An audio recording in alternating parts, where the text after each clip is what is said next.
hello there. Today we have a Ford Mondeo, this piece of equipment, and maybe, just maybe, a serious mechanical problem. So, let's investigate. Welcome to CarSpyTV.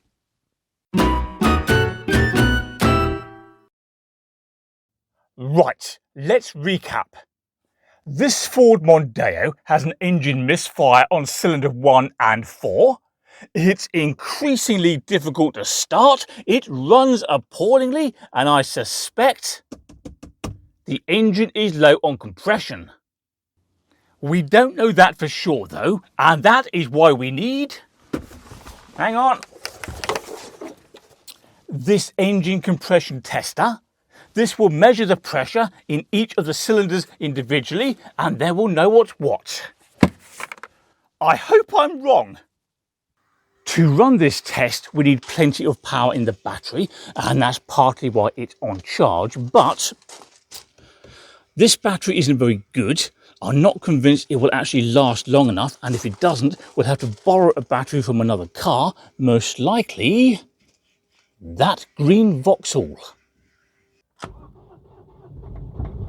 Furthermore, whereas the engine's running now, we don't need it to for the test.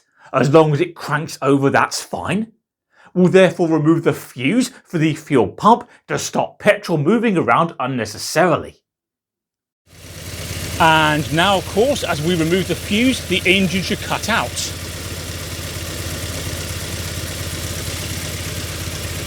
Give it a few seconds. Using up the last bit of petrol. Yeah, there we go. While we're at it, let's disconnect power to the coil pack. And there's an electrical connector down there. It's tricky to see, but it's there. It's also tricky to get to, but we shall manage. There we go. Right then. What's next? Well, we need to remove the 4 ignition leads, 1, 2, 3, and number 4, which is all the way down there.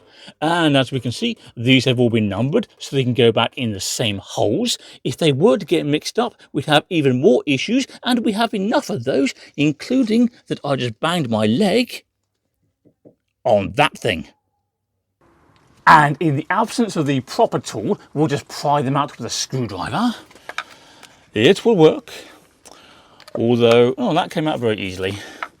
Mind you, it has been out recently when we inspected the spark plugs, which, as you may remember, were covered in carbon. And I've since discovered that those spark plugs are not about 10 months old, as we initially thought. They are, in fact, only a few weeks old. So there we go. Right, progress. These spark plugs have now been removed too, and I've also very cleverly dropped the ratchet. It's gone down here somewhere. Can you see it?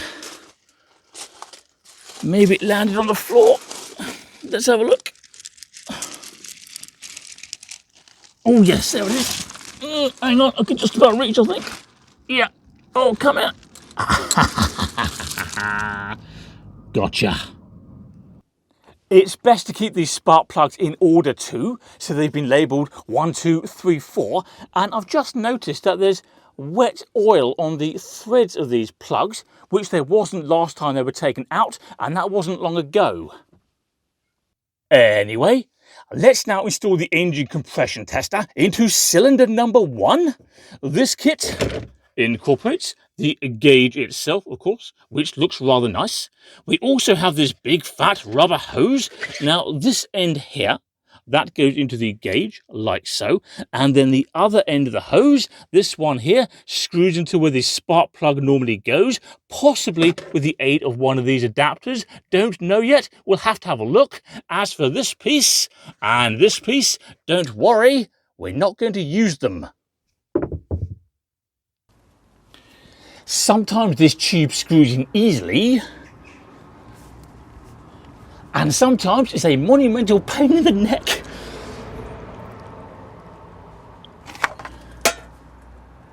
I think we need an adapter. Yeah, all right, hang on, let's try an adapter. Which one do you reckon? That one? Possibly. We shall try. So, pop into these spark plug sockets, grab the ratchet, and we'll try. Oh, come on now, stop being awkward.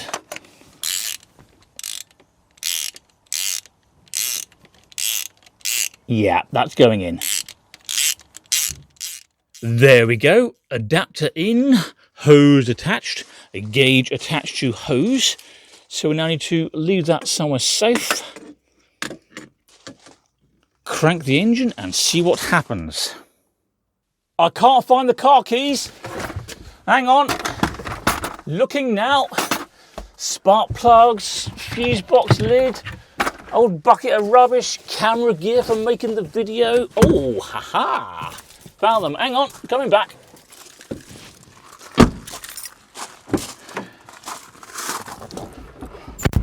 Right. Do you think we're going to get good news or bad news? Okay.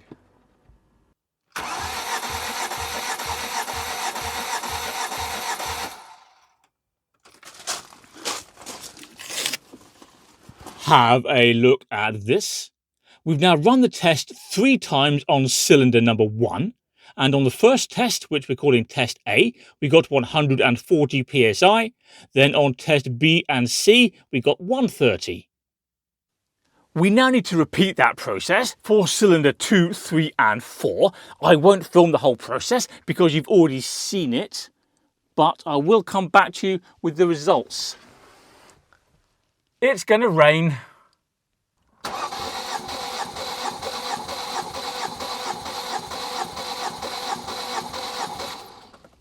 Would you like a quick spoiler alert? Well, it's bad. Very bad. Now, if this car was in perfect health, we'd expect to see broadly consistent readings across all 4 cylinders during all 3 tests, and to be fair, cylinders 2 and 3 have done well. Here's the proof. Cylinder 2 and cylinder 3 both scored 240 psi on test A, B and C. Good effort. 240 psi is at least 100 psi more than cylinder 1 got on its 3 tests. That's too much of a difference, but it's cylinder 4 that really lets the side down. Brace yourself. Cylinder 4 only scored 25 psi, 22 and 22, and to be honest, my reading was a little generous on that one. Anyway, let's replace these spark plugs, the coil pack, the fuse for the fuel pump, have a general tidy up, and then just for fun, we'll see if it will actually start. Come on, car. There you go. Fired right up. Who needs engine compression? What do you reckon then? I think this poor old car deserves a little run up and down the driveway under its own power, just if nothing else, to give it a little dignity in its old age. So, how much space do we have to manoeuvre? We're fairly close to the Vauxhall Corsa there, so we've got to be careful. Plenty of room next to the Primera, but we are going to have to watch out for the Nissan Micra over there on the near side. So, into reverse. And handbrake off, although the handbrake doesn't work properly on this car. Okay, now let's not run over the postman, because he's due any minute. Now, don't cut out, car. Come on, you can do it. The brakes are slightly seized. Okay, don't cut out. Don't cut out. Okay, right, missed the Vauxhall Corsa as well. Oh, it's got to cut out if we're not careful. Come on, keep going. Just have to give it some gas and blast it. Right, where's that Nissan Micra gone? Oh, it's over there. Well, let's not hit that then. Where's the hedge? There it is. We'd better stop.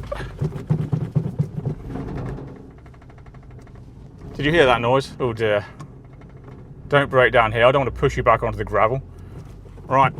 Anyway, while I wrestle with this thing, don't forget to subscribe to CarSpyTV. That makes it easier to find my other content. Can you also please do me a favour and click like on this video? And I'll see you next time. Bye.